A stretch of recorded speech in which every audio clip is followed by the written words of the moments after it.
to Women's Wealth, the podcast with me, Joanne. My mission is to educate, inspire, and empower you all to step into your own life of wealth. That feeling of being so rich in your mind, body, and soul. I'm so happy to have you here. Let's get straight into it. Hello, how are we all? Happy New Year. Is this the first one? I'm so confused this week. I keep seeing people and they're like, Happy New Year. I'm like, oh yeah, that happened. And I was teaching this morning and I was like, is this the first Monday of the year?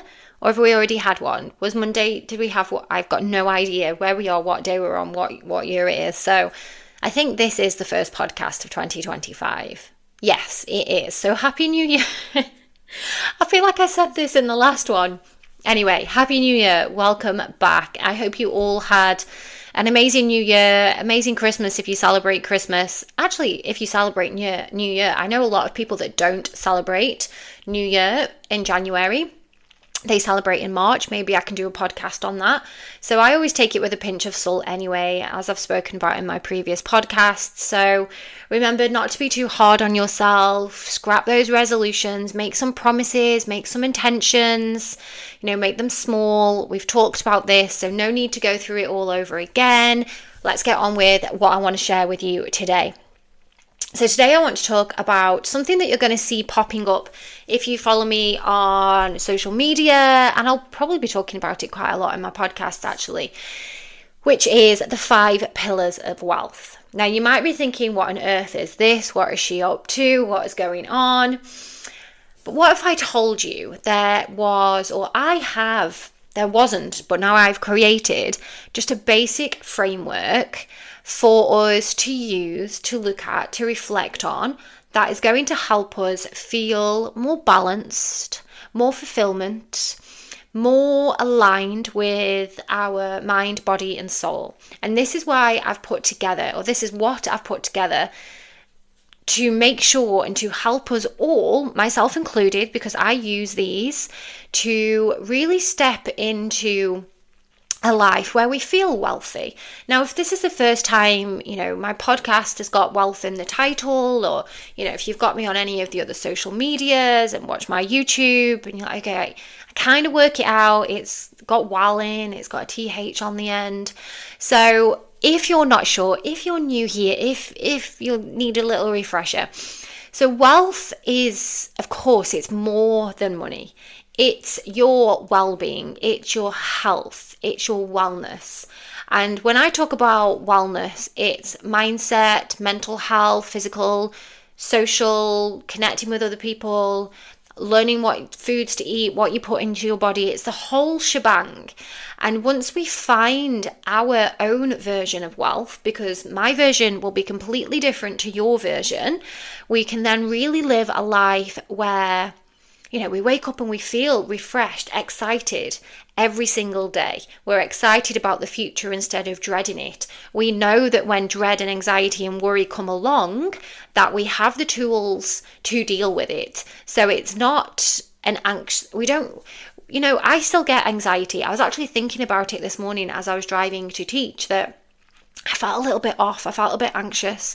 But because I've got my 5 pillars and I know that, right, okay, check my phone. I think it was 5 days to go to my bleed. So I'm past my ovulation. So I'm coming up to my bleed. So my hormone levels are changing. So what I'm going to do once I've recorded my podcast, I'm going to lie on the sofa, give myself half an hour, write in my journal, pull out these tools, probably do a little bit of a meditation. I actually feel okay now. I don't know. I think it might have just been 7 a.m. anxiety, traffic, because the traffic's back to busyness in Dubai. Anyway, the old version of me would have just been anxious all day. Wouldn't have thought, right, okay, where am I in my cycle? What am I going to do? Can I do this today to help myself? What foods am I going to eat? Planning out the day in my head to support the way that I feel. My old version would have just sat within the anxiety because I wasn't wealthy. I didn't understand what I needed to bring wealth into my life. And that's what I'm going to share with you all today. So the 5 pillars, I'll go through each of them one by one and give you little bit of insight and some pointers. I love homework. I've still got a school teacher in me. So little bits of homework that you can go off and do today to start reflecting on your own life of wealth. Now, I'm not saying that you'll go and do these today and everything's going to be amazing. It's all a journey. And I know that I say this all of the time, but I feel like, and especially within this new year, because it's new year and scrolling, I've actually come off socials scrolling for a few days because I'm just like, oh, there's too much. And I am guilty of it, and I talk about it all of the time. I'm like, oh my God, I can't do this. I need to do this. Oh gosh, look what she's doing. Oh, she looks amazing. She's eating all of this food. She's got rid of all of this. Oh, look at me. I'm not doing that. And I still do it. I still do that compare and comparison. So today, I just want to make it clear that what I share today isn't a quick fix, but I'm here for the journey for you and taking it in small steps. It's okay to take small steps. We cannot change our lives overnight. So no matter what you see on Instagram and people are telling you that I did this and now I feel amazing, I probably put money on that they probably still have shitty days, but they just don't put it on Instagram. Anyway, I'm going off on a tangent here. Let's talk about the first pillar. And this is mindset. Kind of links on to what I've just said anyway. So last week I spoke a little bit about mindset and how your mindset does create your reality. And, the example I've just given actually, that I haven't logged out and said my goodbyes. I just haven't logged into social media where I've posted and then had a tiny little scroll and then come off. So there's, but my mindset there, trying to support my mindset by not doing all of the scrolling, because sometimes we find on social media and in life, but I'm just going to stick with social media, we find what we want to see, if that makes sense. So when I'm feeling that, oh my God, I feel so shitty and I'm not doing all of these things, and why did that not happen for me? And, questioning all of the things that we do when we're scrolling on social media, we'll find more of it. We'll find more within people that we think we don't have within ourselves. It's like have you ever lost something and then you have it in your mind, it's gone, it's lost. So you kind of just give up. And then you're not really looking for it, so you stop looking, and wherever you go, then that thing that you've lost is everywhere. So I lost my AirPods, and you'll see where I'm going with this. So I lost my AirPods. That's it. They were gone. Couldn't find them anywhere. So then everywhere I went, everyone had bloody AirPods, and And yes, I know that AirPods carry EMF and all of that, but, I don't use them for prolonged periods of time, and I was traveling. So there was just AirPods everywhere. And I did not think to go onto my phone and go on to find my AirPods or whatever it's called. Anyway, long story short, I managed to find them. And I really believe the reason I didn't find them was because straight away I put that block on myself that that's it, they're lost. And it was crap. And I had to buy some new ones, and I was already spending the money in my head, and I was in this real low vibration. So I was just attracting that to me. And I remember the day that I lost them, then I couldn't find other things. And I remember, for God's sake, what's going on today? I keep dropping things. And I was just vibrating at that low level. And then once I'd come out of that low vibration, lo and behold, I was like, oh God, just go on, find my AirPods, and then I found them. And this is the same with our mindset and how we can, switch our mindset. So instead of looking for these negatives, we learn how to flip our belief and look for the positives. And and I know it's hard, sometimes you're like, I can't see any positive in this. Then you step away.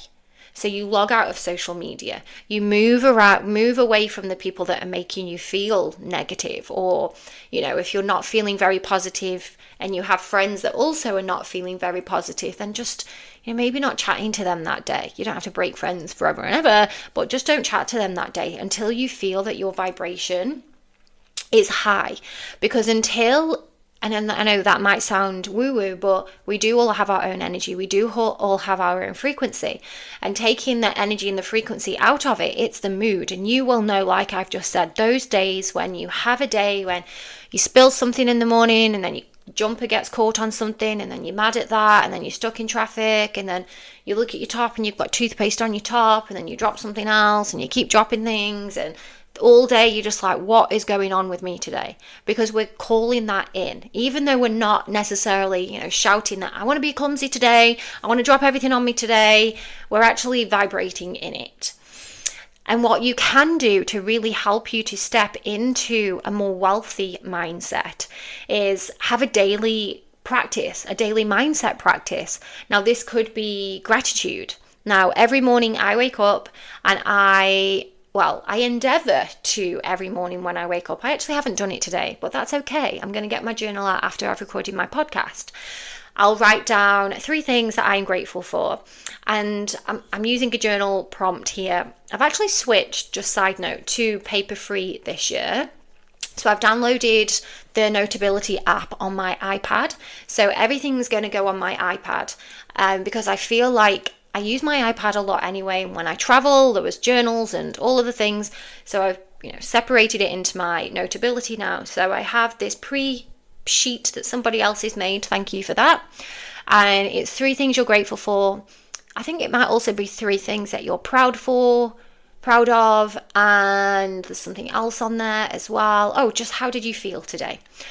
So I do my 3 gratitudes in the morning, and then a bit later on in the day when I'm on my iPad, I'll do something that I'm proud of, and then later on in the day, I'll write how I felt. And I'm also making a conscious effort to make sure that I'm tracking my practice. And I know this sounds very masculine energy, and I'm just, at the end of the day, I'm writing down, my meditation, I've done my breath work, wrote in my journal, if I've gone to the gym or yoga, because what I want to really get into the habit of doing is at least 3 of those every single day. So whether it's just something small, whether it's just my facial skincare that I do every day. So that's always a tick off. But then, something on top of that. So this morning when I woke up, I did my meditation. I did my breath work in bed where it was nice and warm and cozy. And I've already done my face skincare routine as well. So this helps me to feel good. So this helps my mindset to be vibrating at a level where hopefully I'm going to attract more of what I want into my life because my mindset is good. So even though I was feeling a little bit anxious this morning on the way to work, straight away I was like, right, okay, what's going on? Checked my period app. I knew my period was coming up because I was crying over a movie at the weekend. And then, right, okay, so I'll teach, I'll go home, I'll do X, Y, Z, and I can support myself. Another really nice way of stepping into a more wealthy mindset, and I speak about this all of the time because it is really important, is reframing those limiting beliefs, catching those limiting beliefs. So when those limiting beliefs come in of, oh my God, I can't find my iPods, that's not actually a limiting belief because that was true. A limiting belief would be, my mind's gone blank now. This is because it's pre-bleed week. So limiting belief, I'm not good enough. Why would they want to work with me? They don't like me. I'm doing this wrong. All the general overthinking, limiting thoughts that we have. I'm too old. It's too late. Some of the lies that we tell ourselves that I spoke about in the last podcast. And again, learning to reframe those, to really sit and think and, where's the evidence for me not being good enough? Where's the evidence for me being too old? Where's the evidence for me being too late? And then the more when you ask yourself this, where's the evidence? There isn't any. So flip the belief then, that it's never too late. You can do exactly what you want. You can achieve whatever you want to in life. You are an amazing person. You are enough exactly as you are. Look at all the things you do that make you you. So just having a little think about, your own limiting beliefs and your own thoughts there. And is there one thing you can do today, one belief that you can flip today so you can step into a wealthy mindset? Start shifting those thoughts, shifting those beliefs, starting from right now. Okay, pillar number 2 is nourishment. Now, if you listen to my podcasts, you know that I'm anti-diet, anti-restriction, anti-don't eat that because it's not good for you and you're going to get fat thoughts. what I am for is having an understanding and eating foods that fuel your body, fuel your mind. Nourishment as well within this isn't just about the foods that you eat, it's about how you treat yourself holistically. So I'll split it into two here. So for the food nourishment, now, if you're not sure, I'm just going to mention intuitive eating a few times here. So if you're new or to intuitive eating or you're not quite sure, I do have a podcast. You'll have to scroll back through because I can't remember what number it was. I don't have it in front of me. But just in very, very short, intuitive eating is eating in a way, eating following your intuition. So understanding what is in your food, how is it going to help your body, and allowing yourself to have the things when you want the things. Because when we do eat intuitively and we follow what is good for us, might have the cake. We might go to have a takeaway. But because we've allowed ourselves that and we're not putting these restrictions in our minds, the next day we're probably not going to want it because we've already had it. We've already had that fulfillment from it, and it might be that over the Christmas period, if you're feeling guilty about what you've eaten, intuitive eating is all about healing that food guilt, healing the relationship you have with food, because everything we put into our mouths has some kind of nourishment. We can pull something out from it. It is energy, it's carbohydrates, it might be fats. Some fats are not healthy, but this is where the intuitive side comes in. We're not going to eat those fats all of the time because intuitively we know that they're not good for us. But also intuitively, we know that sometimes life happens and we might be in a situation where we need to eat them or we're going to eat them because we want to eat them. And it's a lot about listening to what your body needs. And the more you do this as well, the more you'll not want those other things. And allowing yourself to learn again, what do you really like in food? What do you enjoy? Because it's really about learning what I don't want to say light you up, because food can light you up. If you're eating your favorite food, you're going to feel amazing. So thinking about that, I'm just going to give you a couple of examples. I feel like didn't explain that very well. So when I eat McDonald's, for example, and I do sometimes have a McDonald's, I might feel excited before, or it's just because it's convenient, or, Joseph messages me and says that he's ordering, do I want something? I'm like, okay, I'm a little hungry. Okay, get me a cheeseburger. But then as I'm eating the cheeseburger, fine. And then afterwards, I always feel a little bit like, I didn't really need that. I only had it for the sake of it, and I could have had something that's a little bit more nourishing.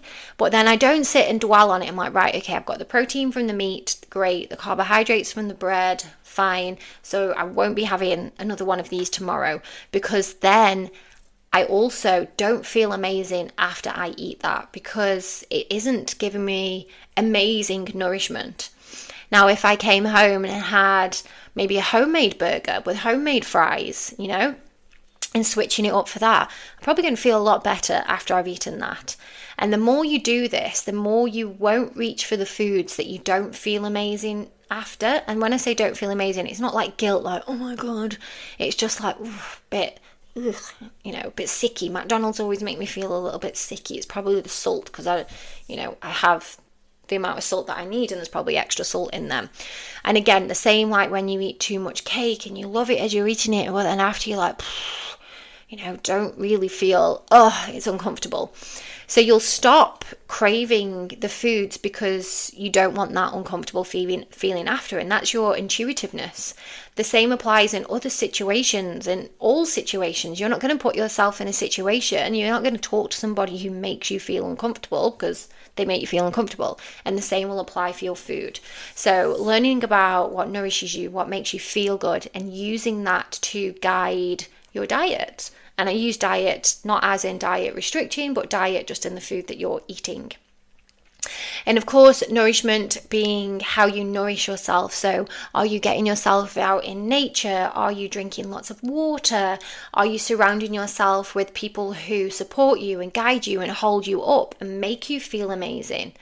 Are you, reaching for lots of fizzy drinks and pop and, drinking lots of coffee that make you feel sluggish after? So can you nourish yourself by, switching for herbal teas and flower teas and, all of the things that afterwards you feel amazing after drinking it, eating it, spending time with that person. So that is all nourishment. And just one last thing on nourishment. How are you nourishing your soul? So are you doing things that you love? Are you going for, if you love running, are you running? Are you walking? If you love walking, are you going out on your bike? Are you swimming, dancing, singing? Have you got a hobby? If you have a hobby, then are you doing it enough to really support and nourish your soul? Or are you just doing it every now and again? And if you don't have a hobby, this is something I'm trying to work on, actually. Obviously, I love yoga. I'm a yoga teacher, but I feel like I want to do something else. And I can't. I am interested in going to ballet dancing. I think I mentioned that before. But I also feel like, do I learn a new language? I'm waiting for something to come up. Do I learn a new skill? Like, I want to do something, but I'm not quite sure. There's something in my soul that needs nourishing, but I'm just waiting. I did ask ChatGTP and it didn't really give me an answer that I wanted. So I'm guessing there is something I want to nourish me, but I'm not quite sure what it is yet because ChatGTP didn't fulfill me. So pillar number 3 is movement. And movement, and within my coaching, I'm not a PT, I'm a yoga teacher. So of course movement within my programs is yoga. But then I do also support people who are looking to add other movement. So you might really enjoy the gym, you might hate the gym, but movement isn't just about exercise. Movement is about creating energy, creating vitality, supporting your body, connecting to your body, relieving tension, making your body nice and strong, getting ready for your old lady body. So movement in this sense is anything that's making you feel good, anything that brings you joy. So I know I've just mentioned this for nourishing your soul, but movement particularly, because you can nourish your soul. I nourish my soul when I'm sat and I'm reading, but that is not my movement. So just reflecting on, okay, can I move my body more? And again, using your intuition here. So intuitive movement, what makes you feel good? Because the same with the food, we're not going to do the things that we absolutely hate. So I don't hate running, but running is like, I wouldn't go for a run. I just don't enjoy it, but I prefer to go for a walk, or I'd go out on my bike or go out on my skates. So again, don't push yourself to do the things that intuitively you know that you're going to be like, oh, I hate this. I'm not actually enjoying myself at all. So just giving yourself that time to find movement that really lights you up. And you will find, again, the same as with intuitive eating, the same as with flipping your mindset, supporting your mindset.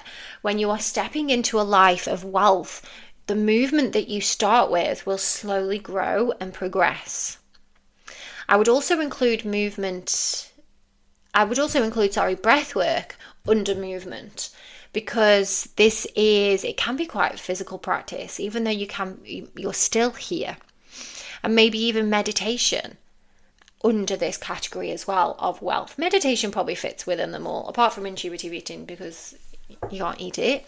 So again, reflecting here, how can I make my life more wealthy, my movement more wealthy? Do I move enough? Am I moving for 20 minutes a day? And if that's at work, then yes, okay, you might move 20 minutes a day, but is that giving you any joy? Or might you feel more joy if when you get home from work, you go on your bike, or you go for a walk, or you go to the gym, or you go for a swim, or do an exercise video for 20 minutes or 20 minutes stretching because you're doing it for you. So just reflecting there, how can you make your movement, fit this into your week so that you're feeling wealthy within your body? 4th pillar is, I think, maybe I should have started with this one. This is the foundation of wealth, I think, is self-love. loving yourself, taking care of yourself, speaking to yourself as you would your friend, your best friend, giving yourself the words, the love, the loving words that you would give to your best friend, truly loving yourself, accepting yourself.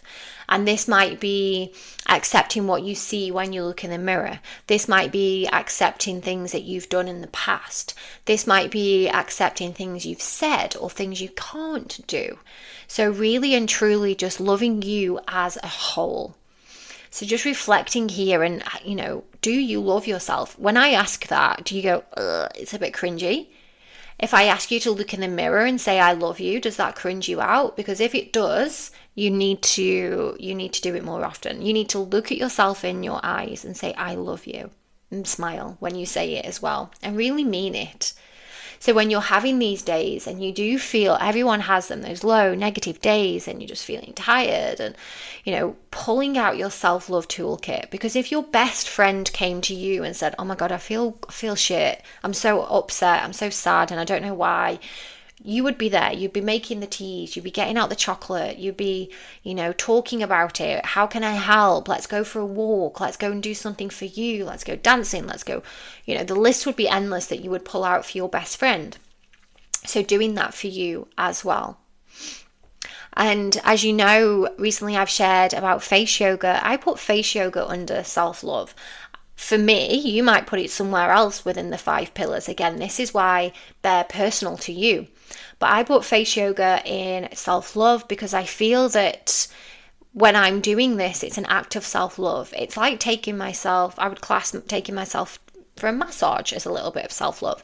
Or when I do yoga, it's self-love. When I go to the gym, it's self-love. So when I'm putting my creams on and I'm going through my face yoga routine and I'm using my, new little red light, this is all an act of self-love. This is me just showing myself that I love what I see in the mirror and giving myself this time to get through that cringiness of saying that out loud, because I would never want someone that I love to think that I didn't love them in that way.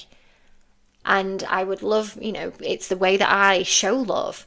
I'm always, I love doing like facials and creams. When I go home, I always give my mum a little bit of a facial, and maybe that's my self-love language of sharing a little bit of care. Put this cream on, share this. And when I'm voice noting my friends, if if they've got an ailment, I'm like, oh, try this oil, do this, put castor oil here, rub it there. And maybe that's a little bit of my self-love, my love language to other people that I then do on myself. So again, reflecting here on, do you love yourself enough? Do you show yourself enough love? Are you doing things that you would do with your best friend to show your best friend love? Are you doing those for you? Because this is a really big foundation that sort of spreads through it all. Because when you love yourself, you eat the nourishing foods. When you love yourself, you do the movement. When you love yourself, you talk to yourself nicely. So it all comes under this self-love umbrella. All the five pillars come under or stem off the self-love. I guess if I was going to draw it, self-love would be the palm, and I'd have to take the thumb off. And then each finger would be one of the pillars. Maybe that's an idea. I haven't made anything on Canva yet for this, so this could be my little job. So self-care is the palm, the other the 4 fingers, and poor thumb. I don't know what to do with the thumb. I'll come up with something for that. I'm creative. I can do that. The final pillar is connection. Now, I put this in because I feel like, especially within my programs, if my group program is all about connection. It's all about connecting with other people. It's all about the community. And I'm really stepping into my Facebook group again this year because I want to build that community. I want to make those connections. I want other people to connect, because some of the best advice and best conversations have been with just random people who I've connected with in yoga, or we've sat and had a coffee after, or you will have it yourself. There's someone you speak to and you're like, oh my God, and then you're friends with that person. So having that connection, surrounding yourself with people that you can build meaningful relationships with, surrounding yourself with people that enrich your life. surrounding yourself with people that provide emotional support, people that you can trust. And I feel with age, this also gets a little bit easier because you do actually realize that it is quality over quantity as you get older. You need quality connections with people. It's not so much about having 25, 30, 35 people coming to a birthday party. It's about having those 5 that are really there for you all of the time. It's those people who you don't need to speak to every single day, but when they message you and they need you, or you message them and you need them, they are there for you. So ensuring that you have these connections, and again, this links back to self-love because of the connection you have with yourself, the connection you have with your mind, the connection you have with your body, the connection you have with the food that you're eating. Because if you are disconnected and you're not concentrating or feeling, sorry, I just got distracted by the man down the road walking past the office window with his Jack Russells, but he normally has 4, and I just saw 3, and I was like, oh no, where's number 4? He's just gone past. He's a little bit slower. They're a little bit older. Just side note, when we're walking our dogs and we meet those Jack Russells, it is World War III out there. It's like, oh, but we look at the man and the man looks at us, and it's kind of like just a little knowing that we have tiny little dogs that think they're Rottweilers. Anyway, back to connection and learning to connect with yourself through journaling, through meditation, maybe building your own community, maybe setting up a group where you work, a Facebook group, a WhatsApp group, and meeting for a coffee, or, just using the group if it's females only, of a little bit of support. What do people need? What can we offer each other? Because we can all offer each other something. And again, this is another thing that I'm going to work on this year, is swapping energy. Now obviously I'm a yoga teacher, and I do Reiki and mentoring and massage and sound healing and all of these things, and there's so many people out there that also do them, and we do give, and I'm looking to build my own community where we can do swaps, because you scratch my back, I'll scratch your back. You want some sound healing? Amazing. I can give you some sound healing, but in return I would like some Reiki, and you do that swap, and you swap and share. And I'm going to reach out to a group of yoga teachers and ask them, if there's 10 of us that are up for doing one online session a week, there's 10 weeks of yoga, and we can just swap, because it's very difficult to practice yoga when you're a yoga teacher, because you're teaching at the times there are the classes. So just these little things, and think about how you can build community, how you can bring people together. That's the 5 pillars. So we've got wealthy mindset, wealthy nourishment, wealthy movement, wealth and self-love, wealthy connections. These are something that I'm really going to draw on this year. And these are something that I really want you to also reflect on. Which one resonates with you the most? Which one do you feel like you're the least wealthiest in? And that's okay to be, we're not going to be equal in all of them. So maybe jot those down and just give yourself a mark out of 10. See where you are on the self-love scale, connection scale, nourishment scale, and just focus on one to begin with. What small steps can you do to bring yourself up in a little bit more wealthy there? So if you're thinking, I don't really love myself very much, I don't really do much, I'm probably a 4 there, what steps can you take? And then once you've decided, once you've done this, once you've reflected, reach out to me, share on social media. I'd love to hear from you, whether or not you want to just tag me or put it on the post. If you're watching on YouTube, you can write it down in the comments, or if you do something, take a photo and put it on Instagram, tag me and put my wealthiest life. There we go. Hashtag my wealthy life. My wealthy life. Hashtag my wealthy life. Well, I can't speak, so that's the perfect time to end the podcast before I lose all of my words. Thank you so much for listening, and I will see you all next week.